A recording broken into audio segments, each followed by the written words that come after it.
नमस्कार, जनतंत्र टीवी देख रहे हैं आप। आपके साथ मैं हूं संतोष। बुलेटिन की शुरुआत करेंगे। चंडीगढ़ में आयोजित 2 दिवसीय हरियाणा अफ्रीका कॉन्क्लेव का दूसरा दिन है। वहीं इस कार्यक्रम में हरियाणा के राज्यपाल बंडारू दत्तात्रेय, मुख्यमंत्री मनोहर लाल और उप मुख्यमंत्री दुष्यंत चौटाला पहुंचे।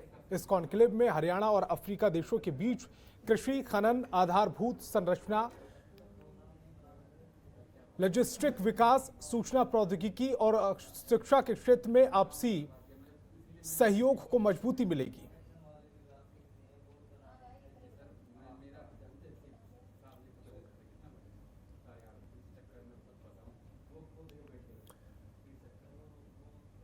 तो हरियाणा में अफ्रीका और हरियाणा कॉन्क्लेव का आज दूसरा दिन था, जहां पर डिप्टी सीएम दुष्यंत चौटाला, मुख्यमंत्री मनोहर लाल खट्टर और राज्यपाल दत्तात्रेय यहां पर मौजूद रहे। इस दौरान डिप्टी सीएम दुष्यंत चौटाला ने कई महत्वपूर्ण बातें कही।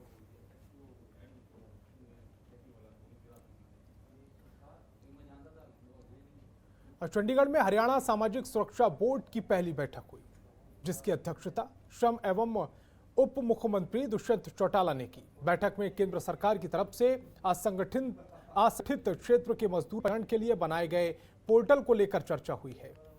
इस दौरान बैठक में बताया गया है कि हरियाणा में करीबन 70 लाख असंगठित क्षेत्र के मजदूर हैं और इस सभी को 31 दिसंबर तक पंजीकरण किया जाएगा। इसी के साथ ही दुष्यंत चौटाला ने हरियाणा सरकार ने पिछले मानसून सत्र के दौरान निजी क्षेत्र में हरियाणा के लोगों को पिछले 75% आरक्षण देने का कानून पास, कुछ तकनीकी खामियों के चलते अभी तक नोटिफिकेशन जारी नहीं किया जा सका है। चंडीगढ़ में उप मुख्यमंत्री दुष्यंत चौटाला ने बताया है कि सरकार की तरफ से सभी तैयारियां पूरी कर ली गई हैं, लेकिन ऐलनाबाद उपचुनाव के चलते हरियाणा में आचार संहिता लगी हुई है। इसलिए सरकार ने नोटिफिकेशन की मंजूरी के लिए चुनाव आयोग से अनुमति मांगी है।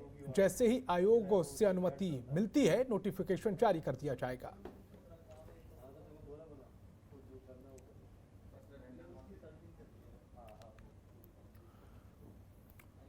और हरियाणा सरकार के 7 साल पूरे होने पर सरकार की ओर से विकास कामों और उपलब्धियां गिनवाई गई।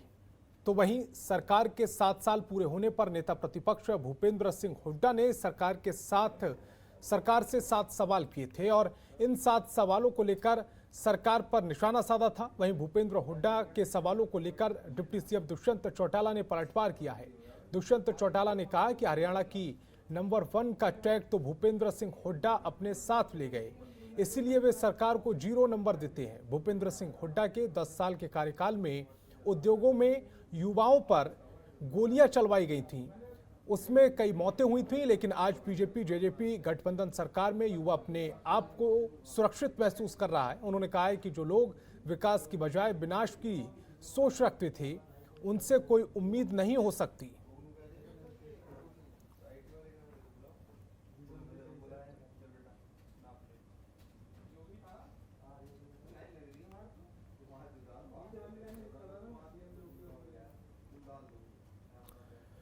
और दिल्ली प्रदेश कांग्रेस कमेटी में जगदीश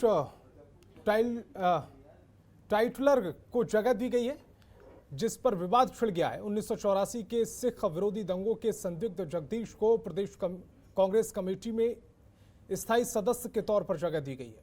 वहीं पंजाब बीजेपी ने भी जगदीश टाइटलर को कांग्रेस एग्जीक्यूटिव कमेटी में शामिल करने का विरोध किया है। चंडीगढ़ में पंजाब बीजेपी के general secretary doctor Subhash Sharma ने कहा है कि पार्टी कांग्रेस के इस कदम की आलोचना करते हुए मुख्यमंत्री रणजीत सिंह चन्नी से सवाल पूछ रही है कि क्या वो पार्टी के फैसले के साथ हैं। साथ ही कांग्रेस के प्रदेश अध्यक्ष नवजोत सिंह सिद्धू ने भी अपना स्टैंड इस मुद्दे पर क्लियर करना चाहिए।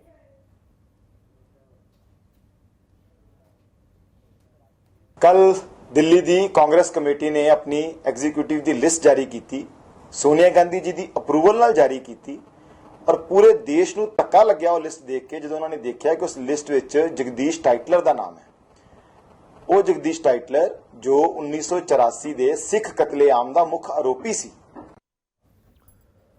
1984 के सिख दंगों के आरोपी जगदीश टाइटलर को ऑल इंडिया कमेटी की कार्यकारिणी में जगह देने का मामला फिर गर्माता नजर आ रहा है। पंजाब आम आदमी पार्टी के प्रभारी राघव चड्ढा ने इसको लेकर कांग्रेस पर निशाना साधा है। उन्होंने कहा है कि जगदीश टाइटलर पर बहुत सारे मासूम सिखों की हत्या के आरोप हैं। ऐसे में कांग्रेस ने अपनी कार्यकारिणी में उन्हें गलत जगह दी है।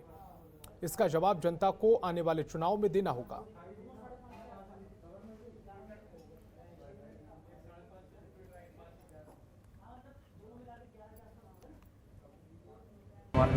देखिए, कांग्रेस पार्टी एक दागी पार्टी है, कलंकित पार्टी है और उस पार्टी में दागी नेता, जिन पर आज़ाद भारत के इतिहास में सबसे बड़े जेनोसाइड के आरोप लगे, जो उसके पीछे मास्टरमाइंड कहे जाते हैं, उन लोगों को आज अगर कांग्रेस अपनी हाईएस्ट डिसीजन मेकिंग बॉडी में जगह देती है तो ये कांग्रेस की मानसिकता दर्शाता है। हम इसका खंडन करते हैं। कांग्रेस एक समय पे भारत को आज़ादी दिलाने के लिए काम किया करती थी और आज आज़ाद भारत में दागी लोगों को साथ लेकर, दागी लोगों को, एक ऐसे लोगों को जिन पर जेनोसाइड तक के मास्टरमाइंड होने के आरोप लगे, ऐसे लोगों को अपनी कमेटी में जगह देती है। हम इसका खंडन भी करते हैं और साफ तौर पे कांग्रेस को कहना चाहते हैं कि इसका जवाब आने वाले चुनावों में लोग भी देंगे। अब प्रदेश की बीजेपी जेजेपी गठबंधन सरकार के 2 साल पूरे हो गए हैं। सरकार के विकास कार्य को लेकर पूर्व बिजली मंत्री एवं कांग्रेस के वरिष्ठ नेता कैप्टन अजय यादव ने इस सरकार पर निशाना साधा और पूरी तरह से सरकार को हर मोर्चे पर फेल बताया है और कहा है कि वे सरकार को 10 में से कोई भी नंबर नहीं दे सकते। जहां तक एलनाबाद उपचुनाव का सवाल है, इस चुनाव में जबरदस्त कांटे की टक्कर होगी और सब कुछ सिर्फ उम्मीद पर ही टिका हुआ है। कैप्टन अजय यादव ने रेवाड़ी में शहर की खस्ताहाल सड़कों और बदहाल सीवरेज व्यवस्था का जायजा लेने के बाद पत्रकारों से रूबरू हुए और सरकार को हर मोर्चे पर घेरते हुए पूरी तरह से विफल बताया।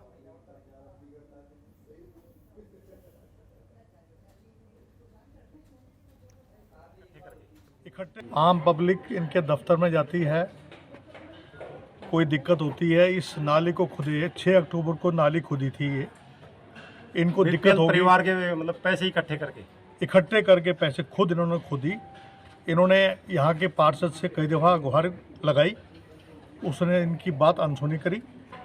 उसके बाद जो है मैंने कम से कम अपनी जो डीएमसी हैं उनको मैंने लिखित में भेजा। उनके कहने के बाद यहाँ पर अधिकारी आए। और हरियाणा के खेल एवं युवा राज्य मंत्री संदीप सिंह कुरुक्षेत्र पहुंचे, जहां इस दौरान उन्होंने कहा कि पिहोवा नए सरकारी अस्पताल बिल्डिंग में ऑक्सीजन प्लांट का काम करीब पूरा हो गया है। ट्रायल के बाद इसका जल्द लोकार्पण किया जाएगा। अरुणालय रोड पर नवनिर्मित अस्पताल भवन का दौरा करके संदीप सिंह ने नई बिल्डिंग के निर्माण कार्य का जायजा लेकर अधिकारियों को काम में तेजी लाने के लिए निर्देश दिए। इसी के साथ उन्होंने कहा कि कोविड की संभावित तीसरी लहर को देखते हुए इसे जल्द से जल्द पूरा करने के निर्देश कंपनी को दिए गए हैं। मंत्री संदीप सिंह ने कहा कि शहर में बढ़ रहे डेंगू मलेरिया के मामलों को देखते हुए उन्होंने प्रशासन को सख्त निर्देश दिए हैं कि टीमें गठित करके फॉगिंग का काम तेज गति से पूरा किया जाए।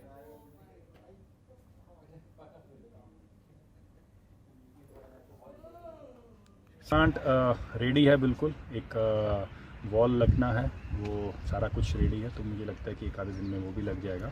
और बिल्डिंग ऑलमोस्ट रेडी है। इसके अंदर कुछ छोटी छोटी चीज़ें हैं जिसको, क्योंकि मेडिकल एक ऐसी चीज़ है, हॉस्पिटल ऐसी चीज़ है जिसको हम छोटी सी भी चीज़ को इग्नोर नहीं कर सकते। ये बहुत जल्दी कंप्लीट करके भेवा के जो मेरे निवासी हैं, जो मेरे साथी हैं, उनको एक माननीय मुख्यमंत्री जी की तरफ से सौगात हो। कई दिनों से प्रशासन के साथ, एसडीएम के साथ और हमारे म्यूनसिपल सेक्रेटरी के साथ लाइनअप चल रहा है कि फॉगिंग करवा रहे हैं और ज़्यादा करवा दें, क्योंकि डेंगू केस काफ़ी बढ़ गए हैं और ये मौसम ऐसा चल रहा है जिससे कि काफ़ी फैलने के चांस और बढ़ रहे हैं। तो शाम को, इवनिंग के टाइम जब मच्छर होते हैं और उस समय का फॉगिंग हर एरिया में हो। और एलनाबाद उपचुनाव को लेकर बीजेपी जेजेपी ने प्रेस कॉन्फ्रेंस की है। ये प्रेस कॉन्फ्रेंस अस्थायी बीजेपी कार्यालय सिरसा में हुई। चुनाव प्रभारी सुभाष बराला, बिजली मंत्री रणजीत सिंह चौटाला, जेजेपी के राष्ट्रीय अध्यक्ष अजय सिंह चौटाला और जेजेपी प्रदेश अध्यक्ष निशांत सिंह मौजूद रहे। चुनाव प्रभारी सुभाष बराला ने दावा किया है कि उपचुनाव में निश्चित ही गोविंद कांडा की जीत होगी। इसके साथ ही इनेलो और राकेश टिकैत को लेकर कहा कि इनका असली चेहरा सामने आ गया है और अब जनता केवल बीजेपी जेजेपी प्रत्याशी को जिताएगी।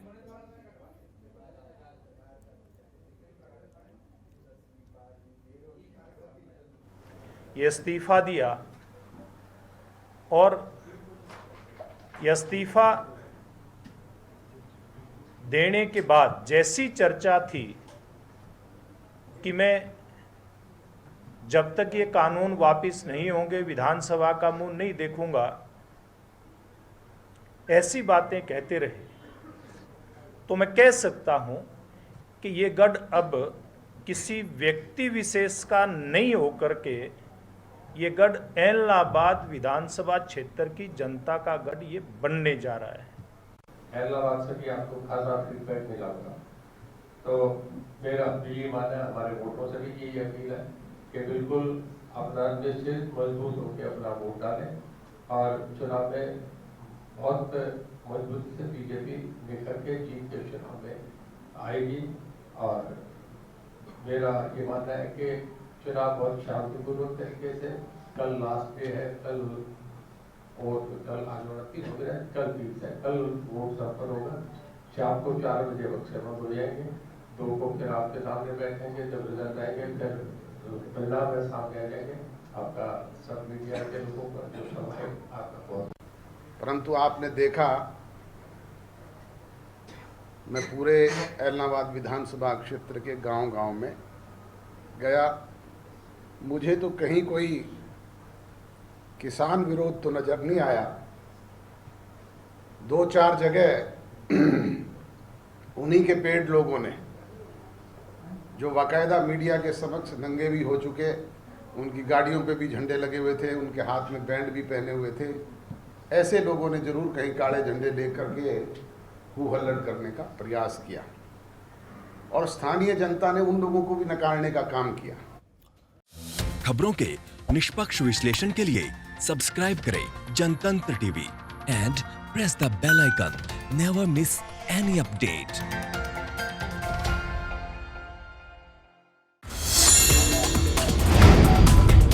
Download the Janatantra TV app, available on Google Play and App Store.